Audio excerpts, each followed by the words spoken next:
அன்பிற்குரியவர்களே, நயவஞ்சகன். இந்த நயவஞ்சகனிடம் ரொம்ப நம்ம எச்சரிக்கை இருக்கணும். இப்போ அதுக்குரிய அறிகுறிகள் என்ன என்று நபிகள் நாயகம் ஸல்லல்லாஹு அலைஹி வஸல்லம் சொல்றாங்க. ஆயத்துல் முனாஃபிக் ஸலாத்துன், 3 வகையான தன்மைகள் அவன்கிட்ட இருக்கும்.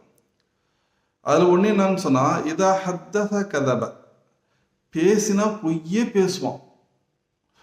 வைதா வயத அஹ்லஃப, ஏன்னா வாக்குறுதி கொடுத்தா மாறு செய்வதிலே குறியா இருப்பான்.